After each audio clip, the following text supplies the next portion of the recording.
News, a large helium-3 deposit has been found in Minnesota, and its concentration is over 5 times higher than that on the moon. Let that sink in. While we applaud the growth of our industry thus far, there's one Earth company that boasts annual revenues higher than our entire industry put together. You'll be surprised to know what that is. My satirical comments aside, a new study indicates we might need lesbian pygmies on Mars after all. Two companies to join forces to develop power systems for deep space. Direct-to-device is still the flavor of the year in the ComSat sector. Stoke Space wants to raise another $500 million for its Nova rocket. The glitterati are all beside themselves with the news that one of their own does not actually want to go into space. It won't be a shock to learn who. And Bezos says the next killer app in the sky will be orbiting gigawatt data centers. Oh boy. This is a look at the quarterly Space IQ report, which just dropped yesterday. From the news desk, which is Center of Space Commerce and Finance, my name is Thomas Andrew Olson, and this is the Unknown Quantity.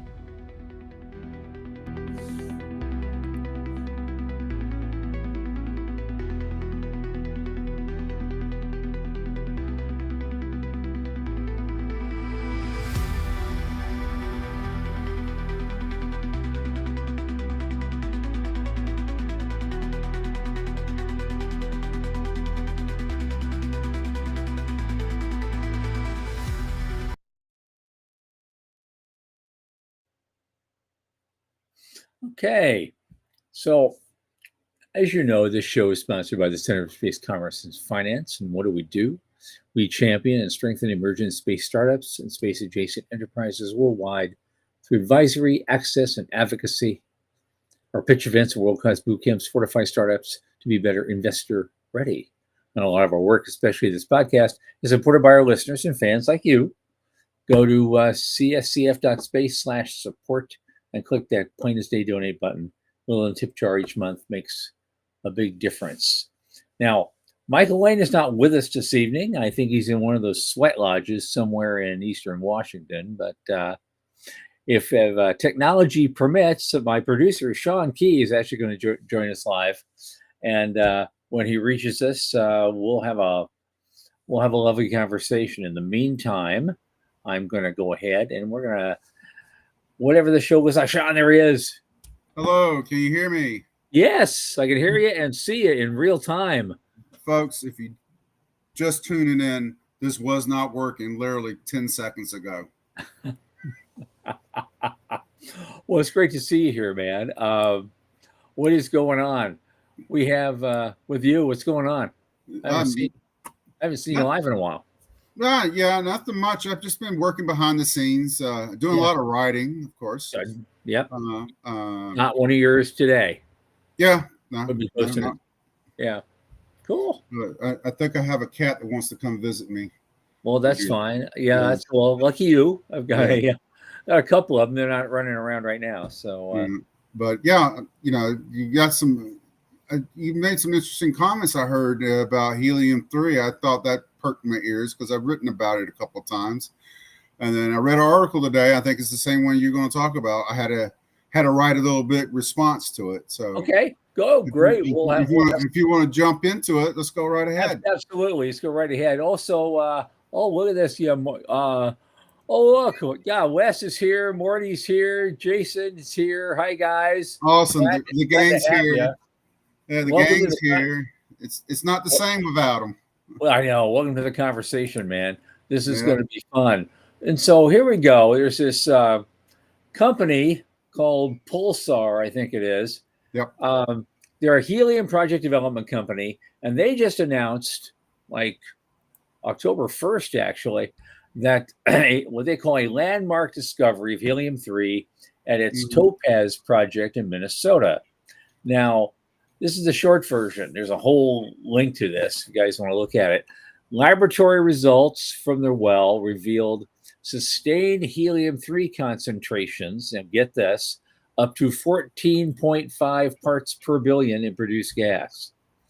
And that places Topaz among the highest accumulation of naturally occurring helium-3 ever publicly reported in a terrestrial gas reservoir worldwide. Now, the average helium-3 content on the moon has been estimated in the regolith between 1.4 and 15 parts per billion, but probably averaging around 4. Yep. Helium-3 is important. It's very strategic importance. It's insanely expensive, and it's going to be used for cooling for AI data centers. And one of these days, they keep hoping to use it, for fusion reactions. But it's also one of the cooling components for quantum computers. Yep. So this discovery is a big deal. Now, given all the hoopla that's been going on in the helium-3 business on the moon, just in recent weeks, we've actually reported this, where there has been some big money changing hands in that lunar development cycle. Locking in contracts. Yep.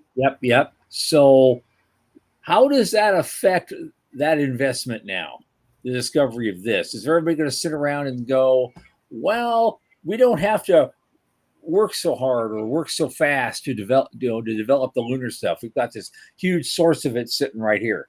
Yeah, well, that's true. I do see that happening, but I also think it's going to take a little while for them to vet this, because this is coming from the company that owns the mine. Yep. And they're talking to their investors. When I was reading the article, and I don't see a reason why they should be misleading or anything. But the thing is, it's still got to be, you got to scale to start to bring it to market. And there's a trick. There's issues trying to separate the H4 and the H3 as a gas. From what I've read, I'm not an expert, but that's just from what I read today because I was playing catch up. Sure. Okay. Because I guess the helium-4 that's in there too is also pretty good in the purity. So yeah, well, it's actually a much more quantity of helium-4 than there is helium-3, and they come together. Yeah, but you have to separate them, and and as a gas, that's a little bit different than what you would do on a regular. Mm-hmm. So, it's interesting stuff. I think I was kind of bullish because I was looking at the AI impact on space of helium-3, but I also said that if there's a terrestrial find, this will move that timeline. And I had a post. All right. Post about that. Right. I mean, obviously, since my parent company, Avialto, will always require good supplies of helium-4 for its ongoing operations. Any new source I look at, I'm happy about. In fact, just as an aside, when I was in Australia, I talked with a guy. They were making some big investments in all sorts of infrastructure around the world, and he told me they just started developing a big find, built in a really interesting way in South Africa. And they haven't really put it to market yet. So he says, hey, you guys want some of this? Let me know. Cool. That was nice. Yeah. Nice to have friends. Yes, it is. Connected friends, really. Yeah. Especially connected friends with like lots of money. Yeah. Those guys are good.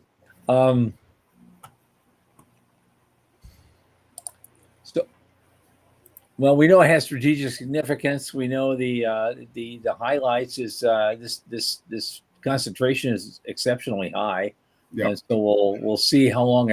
I guess, as you say, it's going to matter is, okay, what's the critical timeline now of actually getting this stuff to market?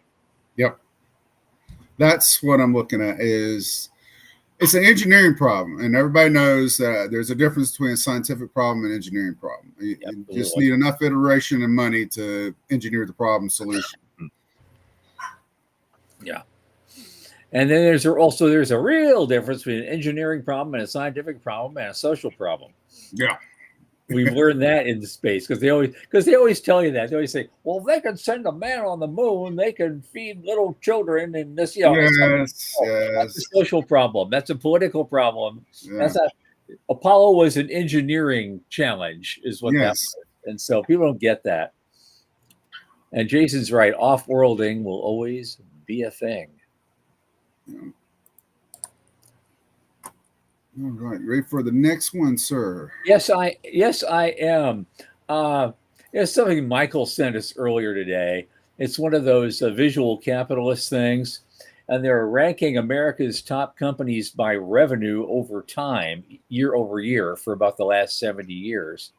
Well, it turns out, I mean, when I was growing up in the 50s and through the 90s, General Motors dominated for about 40 years, leading the revenue rankings. And then during oil boom periods in the 70s, 80s, and 2000s, ExxonMobil overtook GM. But for the last 21 of the last 25 years, the top spot has been held by, ready for it, Walmart. And Walmart today generates 680 billion annually. Now that one company is generating more revenue than our entire industry combined. And so I just want to give folks a perspective. It's like, yeah, we're doing really well. The last time we checked, our industry is about 612 billion year over year, and one big company in the mainstream world beats that, and there's probably a lot more beside. So we still have a ways to go. Yep. Yep. But it just shows you how much capacity we can grow into. Yep. Absolutely. Now, I did my snarky joke because I'm always joking about, yes, I'm not going to celebrate lesbian pygmies on the moon, but maybe this study that just came out suggested that maybe I should start thinking about that. It was a, show. Yep. It was a Stevens Institute of Technology researchers indicate who you send to Mars matters as much as what you send. On the surface, that makes sense. They used probably an AI to help them do this. The study uses what they called agent-based modeling to probe how personalities mix and team roles shape stress, health, performance, and cohesion over a simulated 500-day mission. I have issue with that. Yeah. And I'll tell you why. There's two reasons. Number one, pressure test. I'm a big believer in pressure tests. Absolutely. And you don't see people at their best when it comes to working. And you don't see how they handle stress whenever, they're freshly fed. They get along with everybody. Hi, I'm doing good. I'm Steve. How you doing, John? I'm the pilot. I'm the engineer. You need to see how people are when they're like, you SOB. We got some things we got to talk about. That's what you need. You got to be able, especially in a life and death situation, because you're going to operate in an environment where you can make a mistake and people die. No, I'm sorry. A simulation, like a digital simulation, ain't going to cover it. The military does it. They put people together that sometimes you don't get along, but you can still accomplish the mission. Right. The CIA has a program where they do the 4 animals for how to build a team. Since 1945, we've had probably 200 war movies based on that very principle. Mm-hmm. It's and also the 500-day. Why do they always pick that benchmark 500-day model? Because half the people that are going to go to Mars after the first few explorations are going to go in there to stay. They're going there to settle. We're talking 5,000 days or 50,000 days, not 500. And so I don't know where this takes you in the end. I don't know. Maybe it just gives you a starting point to test. I mean, that's what this is supposed to be. Anything that's done in research in a lab, it goes back to the term, my factors that I use in figuring out the risk factors for technology. One of those is environmental. How do you operate in an environment? How does this technology operate in an environment? Same thing with human beings. How do they operate in an environment? But you can do one thing in a lab. It's not going to be the same thing out in the real world. True. It never is. All right. What is going on now? Okay. Yeah. And Jason says, isolated in Utah is not the thing. That is true. Yeah. Isn't that where the Mars Desert Research Center is? I think so. Yeah, I think so. Orem, Utah, I think is where. I want to send them to Antarctica. Yeah, well, I don't know. Devon, they still have the one in Devon Island, I thought. Yeah, I think so too. I saw that a little while ago, but I Yeah. really want them to go to a harsh climate where you cannot make a mistake. You Yep. have to be on your P's and Q's Yep. and stay there for a long period of time. So Dry you, valleys. Yeah. The dry valleys would be yeah, perfect. that'll be an eye opener for a lot of people. Even people who've done it before. Yeah. Absolutely. No, I just wanted to throw that out there as kind of almost a joke, because I have this ongoing joke that the biggest problem you're going to have if somebody accidentally misgenders the person whose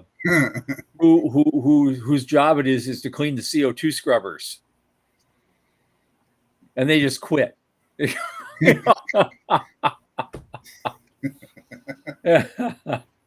That's um, that's my bizarre humor. I'll let that go, and we'll just move on, shall we? well, the most interesting job would be the window washer. Yeah. Well, it'd really be a window sweeper, wouldn't Yeah. it? All Yeah. the dust things blowing Yeah, around on but Mars. we're gonna transpose a lot of Earth sayings with this, and just Yep. it's close enough. Yeah, it's close enough. Yeah, but they'll send a guy out there though with a broom, and Yeah. he'll be brooming off the thing. Oh god, yeah. Um, all right, what else have we got? Oh, this should be interesting. I mean, this is something that needs to happen, and it turns out a couple of folks are doing it. There's a company called Space Ocean, and another one called the Space Nuclear Power Corporation, or Space Nukes for short. And they're signed an LOI to team up on exploring integration of advanced nuclear reactor technology into future deep space missions. Um, Hmm. we've only done this a little bit, like that Saturn probe. Well, actually, we've put kind of passive nuclear on a lot of things, including the Voyager probes and the Pioneer spacecraft and Cassini. You get past a certain place and in the solar system, and solar power just kind of reaches a point of diminishing returns. Yeah. You got to do something. We can it's useful on Mars. Mm-hmm. We could even make a case for. But I've made this case before. I'm a big skeptic when it comes to space solar power. Always have been, just because it's going to take so long and cost so much. But as a way to jumpstart a small settlement on the moon or Mars, you could put a few smaller, a couple of Falcon Heavy launches. You send a couple of power sats, beaming power either from the moon or Mars to a small Rectenna setup in that little settlement. There's probably no more than 50 to 100 people sitting there. That would probably power all of it just fine. Right. Until you get some nukes in there or you do some other things. Yeah. But it's something, it wouldn't be that it might not be that expensive to set up, and it would just kind of jumpstart the power grid in a way where at least the early settlers wouldn't have that to worry about. They've got other things to worry about. But I like the idea. They're working on this, and they've got some. They're going to build some traction soon, I hope. Isn't there another experiment in Mongolia? Says Jason. I think he's talking about the Mars. The Mars research stations. That would not surprise me. Well, we should be having some fun in about 3 years. There is a the IAC in 2028 will be in Uzbekistan. Oh, that's official now? Yeah, it is official. Cool. I even helped vote for it. So it was that should be a very, very interesting experience, just for the exploration part of it alone, not just the conference, but to go looking around at stuff. They got some interesting things going.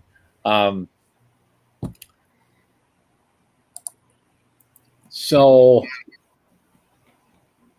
anyway, Space Ocean's vision aligns with our belief that small, scalable, extremely reliable nuclear power is essential for long-duration missions. So, well, they just announced this recently. They got an LOI, and we're going to, and they have mutual goals to integrate fluid logistics with reactor modules and gather operational data towards achieving a technology readiness level 9. I don't know what the scale looks like. Do you? I mean, what does level 1 look like versus level 9? For the technology. Yeah, technology readiness level 9 is obviously somebody set up the scale. I'm just curious what it Right. means. So that's close to being deployable. Is way now I think NASA has termed it. Okay. I use NASA's scale, but I invert it because I have to use a scoring system to help me figure out risk categories. Right. And so instead of going 1 to 10, 10 being it's deployable, I just do it in reverse, which helps me. And then I weight it compared to other factors, and then that helps me get an adjusted rated risk premium. Okay. So you've read some of my work on the tier method. So Absolutely.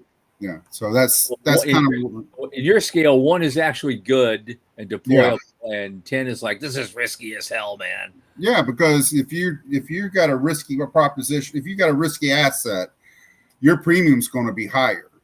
Yep. So I use that to help me figure out the premium, the scale to help me figure out the premium. Sure. So, but I can't do it in the opposite way because the better it gets, the higher the score goes. So that's kind of reverse. Yeah. So, all right. Now, moving on to communications, the reason people send satellites into space.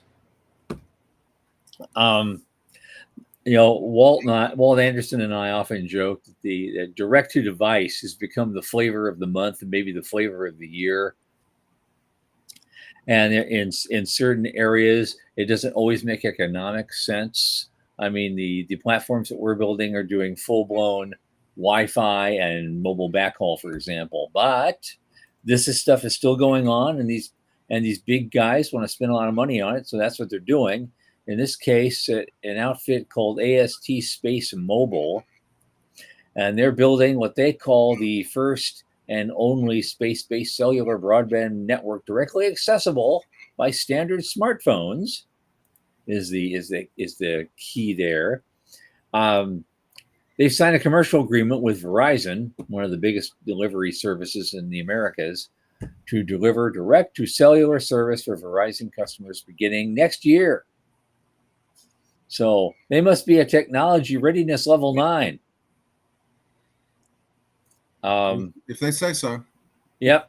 But it integrates their terrestrial mobile network and its premium 850 megahertz low band spectrum and AST Space Mobile's next generation satellite constellations. And they're supposed to enable seamless connectivity for everybody everywhere without the need for specialized hardware. Well, more power to them. They're licensing the LNS band spectrum. I get that, but not C, not KU, not KA. Well, it's we'll see how that works. There's a variety. I know they had one milestone. They placed what they called a crystal clear voice over LTE call via a Bluebird satellite to another Verizon device in New Jersey, and they demonstrated all this. So we'll see if that works out. I use Verizon for my normal cellular service. Right. So I guess my question is, will I actually notice a difference in connectivity and quality here in Central Florida? I do not know. I don't know. The real test will be when the storms come in. Yeah, absolutely. Now there's I don't know. I mean, they're using supposedly standard types of protocols. I mean, they're not the first company to do this. There's a company that's growing at an amazing rate called Link. Mm-hmm. You might know about them. They're actually one of the founders is like a good friend of ours, and so they've been doing this for a while. But right. I don't think it's exactly the same standard service as you do with a smartphone. So there's a lot of room in that market for a whole lot of things. Yeah, but I do think. I think there's a place for it, but I do think what you guys are doing at Aviato it definitely is going to fit a need for a lot of customers in places that can't afford this type of service. Yeah, right. They can't afford Starlink, but they can afford maybe 1/4 to 1/3 of Starlink. Yeah. and have a good service delivered, and we still make money. So that's Yeah, exactly, that exactly. I'm working on, and And we're making. my only concern is that years ago I used to work for DirecTV, and I did the computers part as an advanced tech. Uh-huh. That is the worst thing in the world. I'm like, I'll never own one of these. So it just makes me wonder how well that's going to do. Yeah. Yeah. Interestingly, one of our investors over at Starbridge Capital, the head of that company, he lives in Wisconsin Mm-hmm. most days, and he's getting his service from Hughes. Now, Hughes is like the most hated satellite delivery company in the world, Yes. and uh, and he says he can only get any kind of a fraction of some kind of stable service after 10 o'clock at night. Yeah. So that's what he ends up doing his work. Yeah. It just is. I just if you're doing it for something for communication, you're probably going to be fine. But if you're doing it for complex tasks or playing games or whatever, you're gonna have issues. Yeah, a lot of it, Yeah. or even not games, just video stuff. Just trying to Yeah. get streaming video from someplace. Yeah. This will be impossible. Right. Watch the rugby match in Australia. Yeah. You Watch know. the unknown quantity. No, it's not happening. Well, it almost didn't happen, 28 minutes ago. Yeah, So I it's know. we're I still hit it with a hammer. good, good. The old Alan Bean trick, just Yeah. count on. Yeah. Yeah. Okay. Yeah. Dr. Cathari had made a comment about the TRL, and he's break it down Yeah. for us. TRL1 is conceptual analysis. 2 includes some CFD. 3, 4 wind tunnel confirmed. 4, 5 are prototype vehicles. By 7, your operational. 8, 9 is likely early airplanes. 10 is final. Uh-huh. TRL0 is back of the envelope. Back of the envelope. That's where we live most days. I Yeah. know.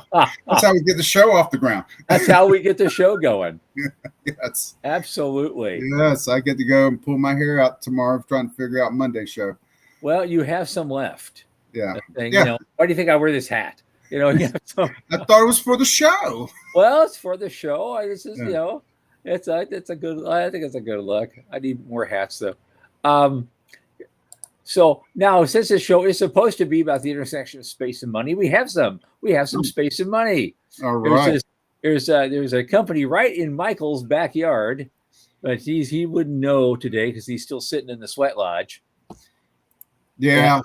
Yeah, but it's called Stoke Space. I never heard of them until a few weeks ago, but they've already raised a whole bunch in a funding round. But now they're saying they're going to raise hundreds of millions more, maybe another 500 million.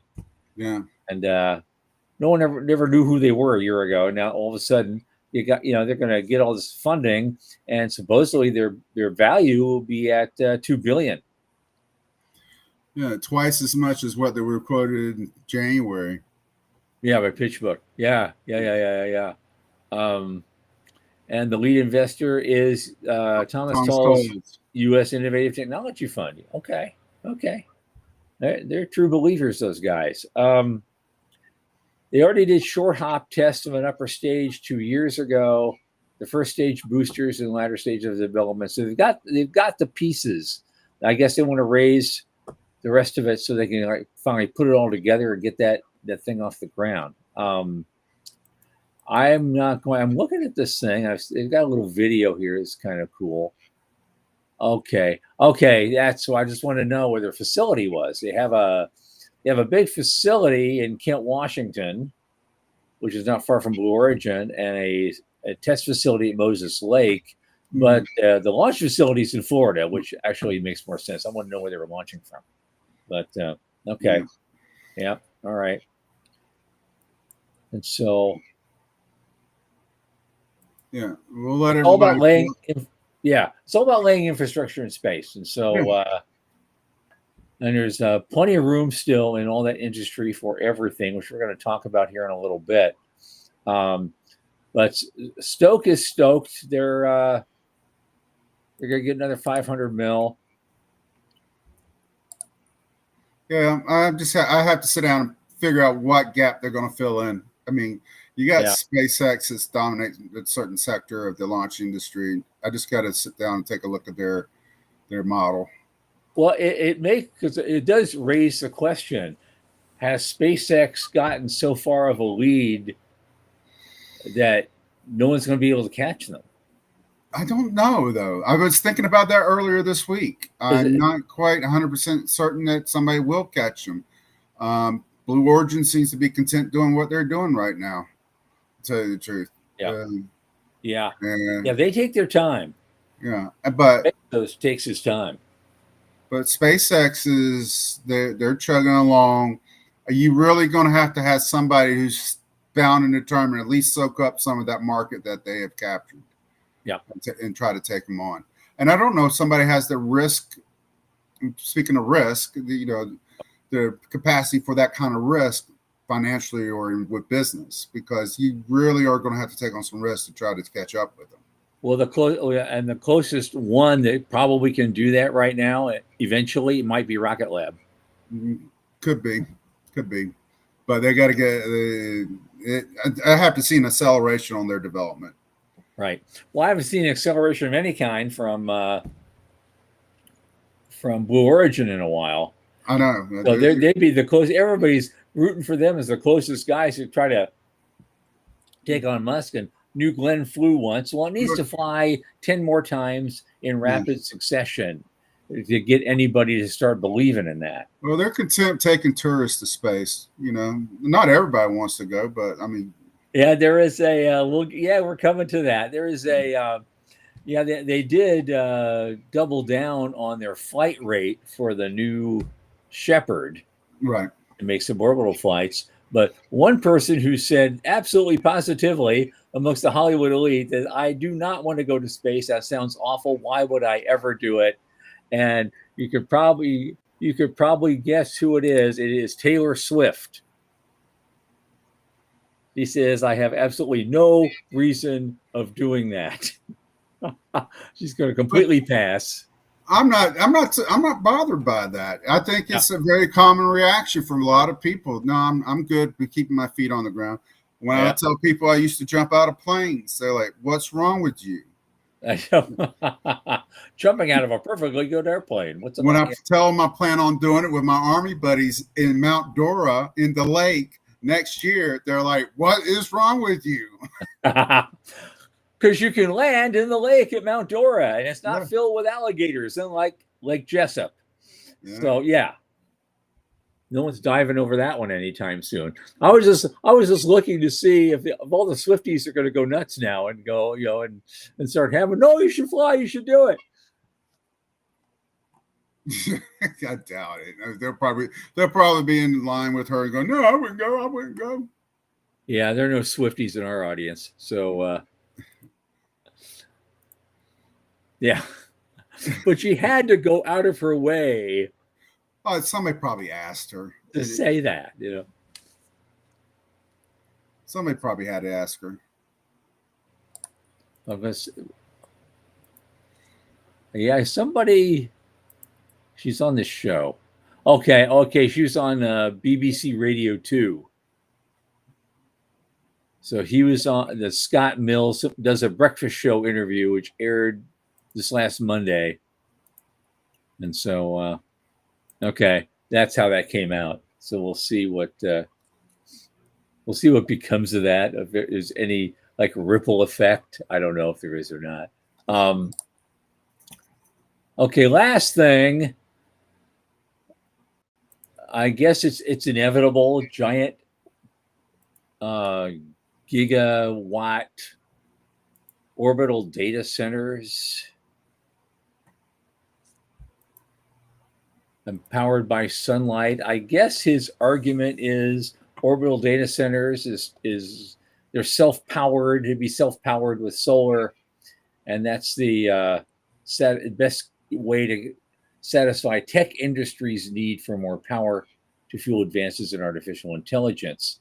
And I can see where he's coming from about cloud computing leaving Earth behind, because there was some because we talked about this earlier, there was some outfit that wanted to actually raise money to build a 10 gigawatt data center Yeah.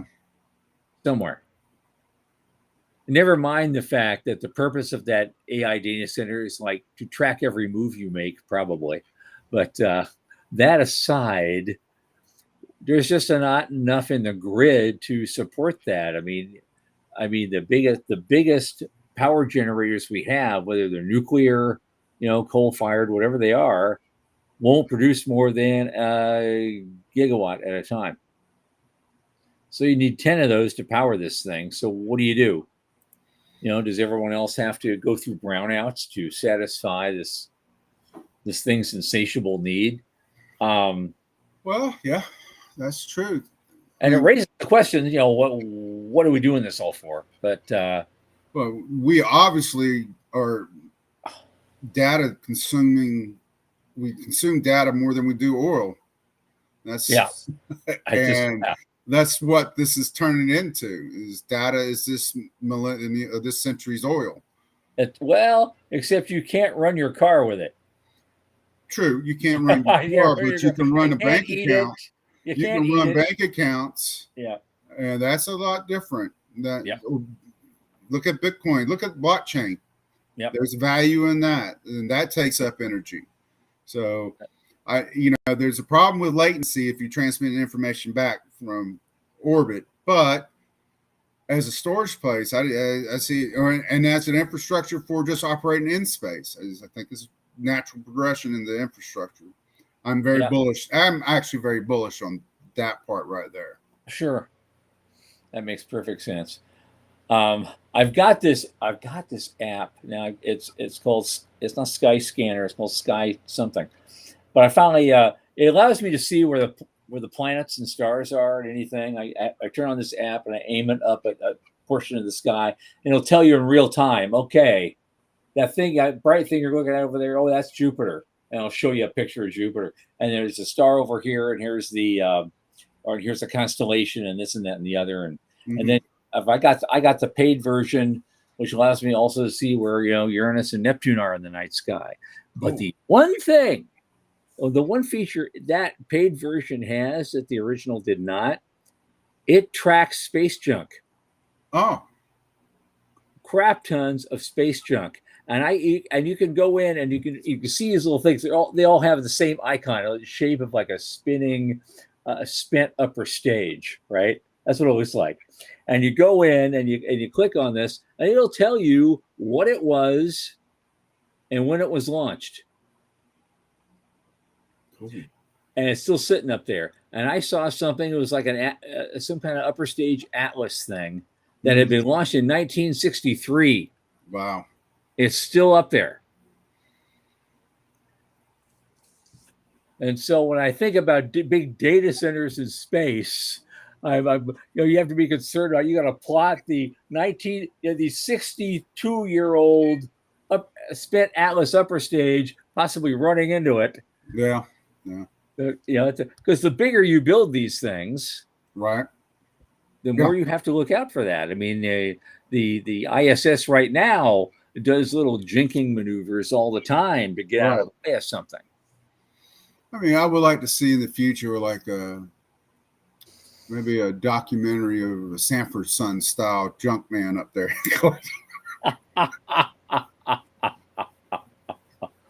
That include the Ripple. beat up rocket ship. Well, let's pick this up. Right. He's sipping on this stuff, Yeah. Said, I'm gonna knock you to the moon. I'm gonna knock you back down to Earth. Yeah. Actually, I think I can't remember if it was Chinese or Koreans. They actually did make a movie about something like that. Guys who cleaned up garbage. I think I've got that somewhere. I'm gonna have to remember the name of it. I haven't watched it yet. But it looked like a lot of fun. You see, that's the thing I always like. I like the boring jobs. I like the junk man. I like the window washer, Sure. That's how most people are going to get to go anywhere, is going to work somewhere. Yeah, that's true. Oh, yeah. A lot of these guys. Yes. It went all the way back to Heinlein, Have Spacesuit Will Travel, those kind of books. Yeah, that's what it was. He always wrote stories about farm guys, going to Yeah. Ganymede to grow stuff, or guys who did just scut work somewhere, went off to the moon or went off to somewhere else. A lot of his youth novels were based on that kind of stuff. Just average Joes Yeah. having above average adventures. Yeah. Yeah. I mean, that's pretty much my whole history. Yep. I was an average guy, come from a farm country. I mean, I was 18 years old. My first duty assignment in the Army was Berlin, Germany. I got there November 6th of 1989. Yeah. 2 days before the wall opened up. And Wow. some there in that massive humanity and all those pictures, there's my dumb, drunk 18-year-old butt showing out. Well, you got to see some history. Yes, I was there for 3 years. I was there for the Great Party from 1989 to 92 for reunification. Yeah, I had a blast. Wow. Now, here's an interesting question. Wes is chiming in. Since we mentioned the tracking of an Atlas rocket, any thoughts on 31 Atlas? The big whatever it is that's hurtling in and out of our solar system, in and through and going out the other side. I'll be interested in seeing if was that the Juno probe at Jupiter? It was supposed to, because that thing was at the end of its useful life. Right. And NASA said, that thing is going to come awfully close to Jupiter. Maybe we can give Juno one more task and turn it around and aim the cameras, out there toward that thing and see if we can get a close up of it. And until they prove different, I just think it's a big rock coming from outside our solar system and passing through, making us commute back home. Yeah, or wherever, or home, or maybe we never had a home for 5 billion years, and it's been just it might have a memory for all that travel. I don't know. Yeah. That'd be. I mean, we always want to see this thing turn out to be something artificial. That would be insanely wild. Of course, at the speed that it's going, by the time we figured out how to send people to it, it'd be long gone. Oh, yeah. Yeah. So that'd be the problem with that. Yeah, it'd be Rama 2. He's saying, yeah, that's my novel series, Rendezvous with Rama. Arthur Clarke wrote it. It was a similar kind of a story of an artificial thing that, went through. They did send a probe to it, and humans explored it. And it was a great novel, make a great movie. They don't make good science fiction anymore. No, they don't. It's all superheroes.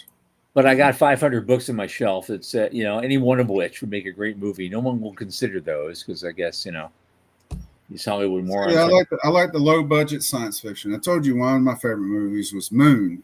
Yeah, that was a great movie. I love that movie. Sam Rockwell just killed it in the movie too. He absolutely did. Okay, we got a little time. Why do 45 minutes? See, time flies when you're having fun, man. Having fun. Look at this. We get somebody on here. We don't have we didn't have a guest. I thought we just talk about news and do shit. So you're having a good time. Yep, I'm having a good time. So the Q3 Space IQ report was just dropped like yesterday from Space Capital, and so it's a nice little report. It's about 19 pages long, and it checks out stuff across the whole industry quarter over quarter, and it's a pretty interesting thing.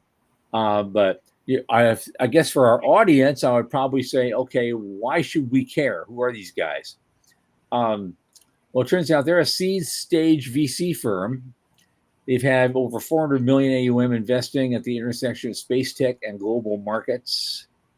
They have a huge track record of pioneering investment in this category. And because they have partners with deep operational expertise, people who've actually built advanced rockets and satellites, founded successful space companies, driven major exits. including the $500 million sale of Skybox Imaging to Google.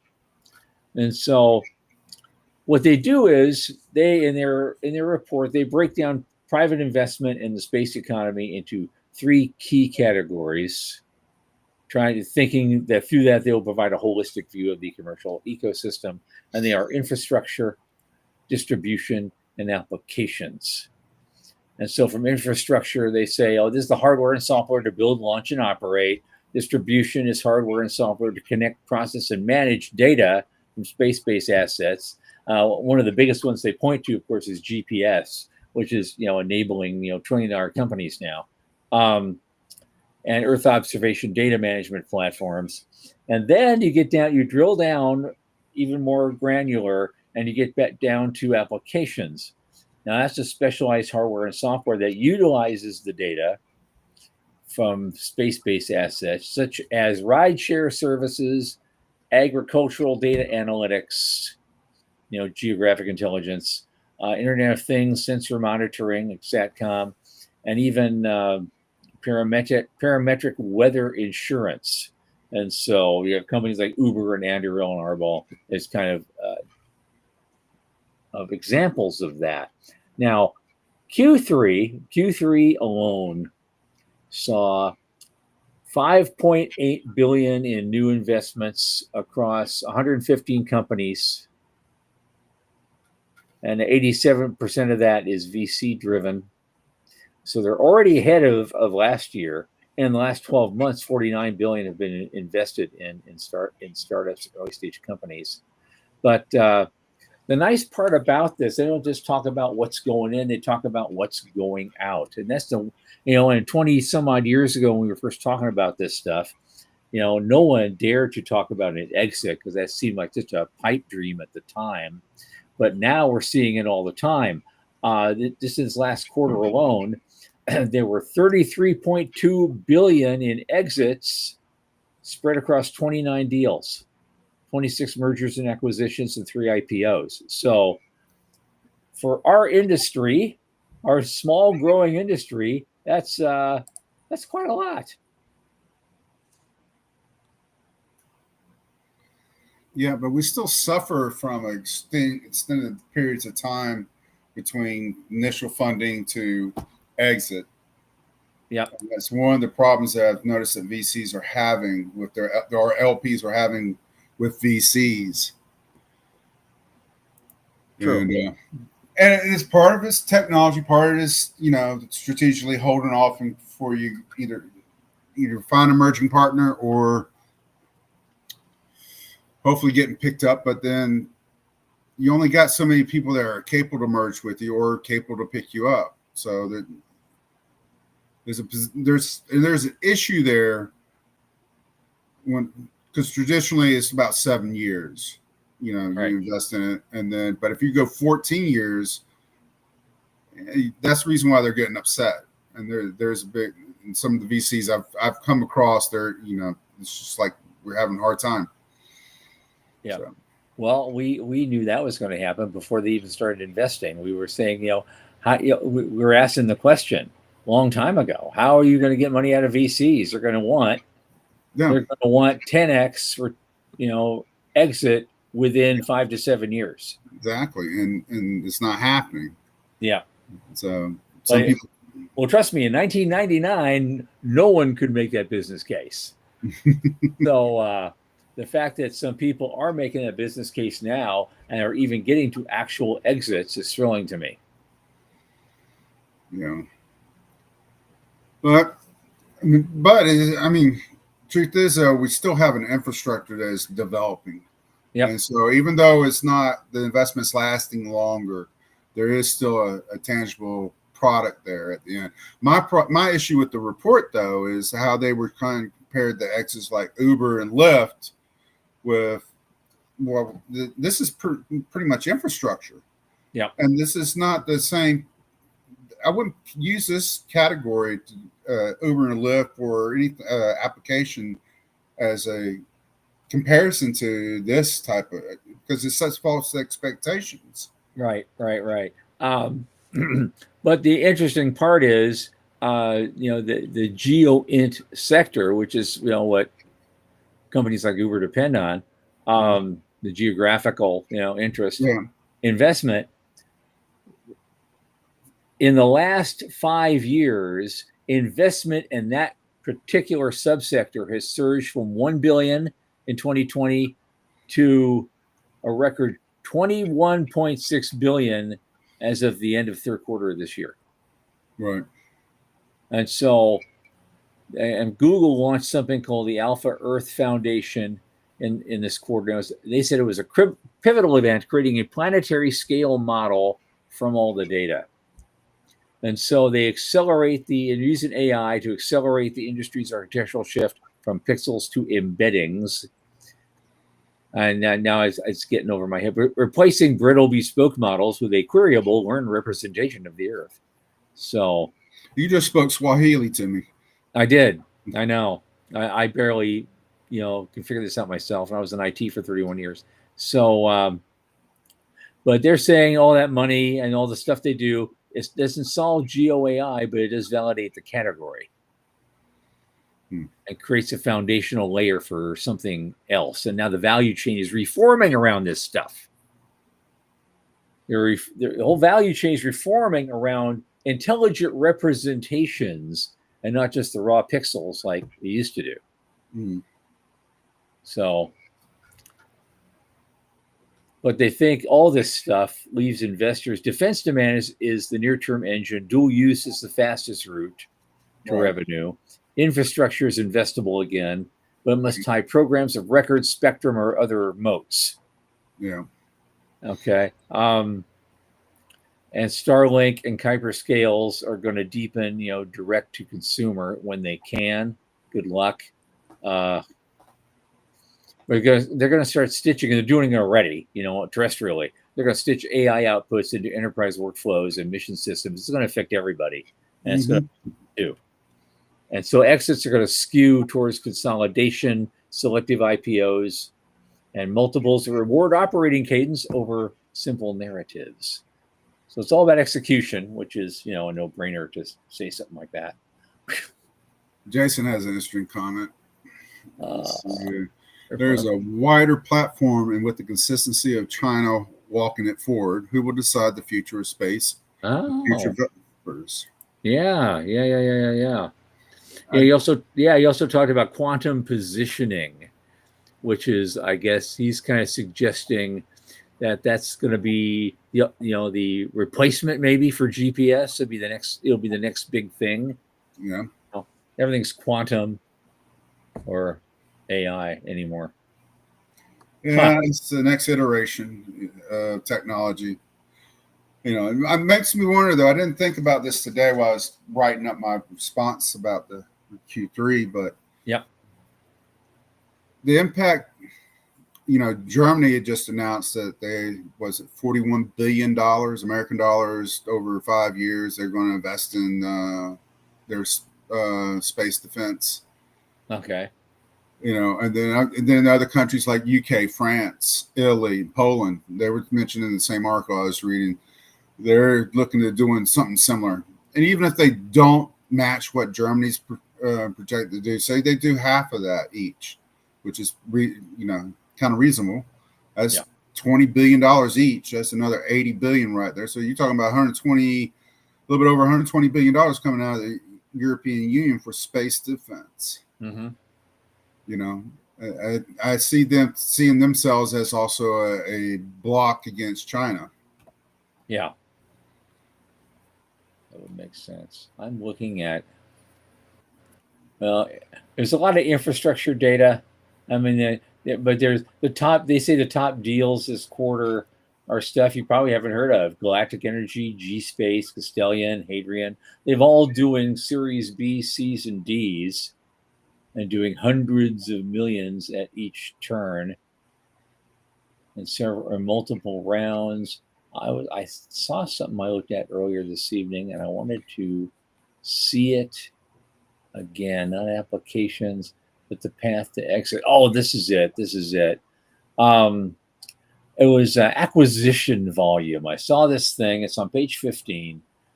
On the upper right, there's this chart, and it shows the just the acquisition volume. Did you know that 2018 was like the biggest year almost in history for acquisition volume, in the number of in terms of the number of rounds and the total amount? But 2025 is shaping up to give 2018 a good run, and a lot of it's in applications, a little bit distribution, and the rest in infrastructure. So that's still growing. We got another quarter to go to see if it's gonna catch the record or break it. But a lot more applications this time around than it was before, which I find interesting. So, and it's GPS stuff. It's like outfits like Food Panda, who I never heard of, or Just Eat, or Trimble. They've made numbers of I guess they're number 30 on the source of acquisitions, but they're it's all GPS and geo int giants, and they're driving activity with, again, a focus on multimodal sensor aggregation and 3D spatial creation. So this is where it's going.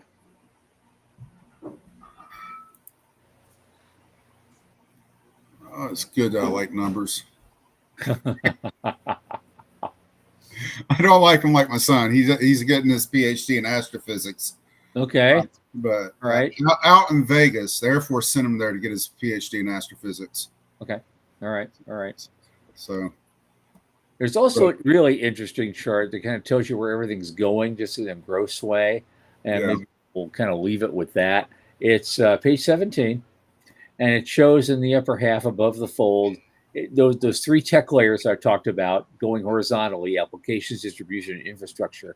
But then it divides it vertically in subclasses like launch, satellites, and you'll see lots of examples of that. So infrastructure, Rocket Lab and SpaceX are the only ones mentioned. But then they have this section over on the right side that says emerging industries, and those verticals are stations, lunar, logistics, and industrials. And 3 out of the 4 of those, they're only building infrastructure. So Lunar Outpost, Astrobotic, VAST, Varda, Redwire. Only in the logistics area do you have, in emerging industries, do you have an AWS in the distribution cycle, or Kahan Space and applications. But there's a lot of ways to go with the emerging industries. But apparently, what this is telling me that we see the emerging infrastructure is well on its way, and we'll see what's built out of that, what they build on that. Yeah. Jason's put down climate control. It's a climate management system, Jason. You got to use the politically correct words. There you go. Climate control. Yeah, I got that in my house. Yeah. Come on, I need it. Yeah, here in Florida, yeah. It still hasn't cooled to fall levels yet. It's getting there, but by later in the month, we'll see that. Well, stop feeling like a blowtorch when you walk outside at 10 o'clock. So that's huge. That is absolutely huge. Yeah. Okay. And we just hit the time. Look at us. Look at there. We got all the way through it. And guys, we got people visiting, and come again. This is going to be a lot more fun. Oh, yeah. That was awesome. You guys are awesome. Yeah, great. Absolutely. Thanks. We enjoy having you. We really do appreciate it. You guys gave us great questions and gave us great information, and we really do appreciate it. And speaking of that, I got 2 things to say to finish up. And once again, we have no guest scheduled for Monday, but I know you're working on that, Sean. I'm going to help you. I just talked to a whole bunch of people in Australia, and I'm going to reach out to them in the next couple of days and say, hey, how would you like to be on our show? Yeah. And we'll see what they say. We're going to get somebody in there. I'm confident. And real quick, for the people that's seen it on LinkedIn, there was a show scheduled Monday with a guest, but unfortunately he had to pull out at the last minute. And so I understand things happen. Yep. And so that's how that works. But, I know you're working on that, Sean. I'm going to help you. I just talked to a whole bunch of people in Australia, and I'm going to reach out to them in the next couple of days and say, hey, how would you like to be on our show? And we'll see what they say. We're going to get somebody in there. I'm confident. And real quick, for the people that's seen it on LinkedIn, there was a show scheduled Monday with a guest, but unfortunately he had to pull out at the last minute. And so So right now we have no guests scheduled, so we might end up with the usual hearsay, innuendo, and general tomfoolery over items in the news, as always, 8 p.m. Eastern. But don't forget, a week from today, and send us your ideas on this. We're going to have our first anniversary show for the Unknown Quantity. Can you believe it's been a year since we started doing this? And we should celebrate that somehow. Maybe invite everyone who's ever been a guest and just come in and have a free for all, you know? But it's BYOB. Yep. Yep. Exactly. And Michael should be back with us on Monday. Yes. And that'll be great to see him. I don't know if he's moving. He's going to be moving. He should be out of his sauna by then. Yeah. He's moving closer to his mom, which made perfect sense. Yeah. But so for best wishes for Michael and for everybody and for Sean Key, I am Thomas Andrew Olson. Keep watching the skies. They're out there. We're waiting.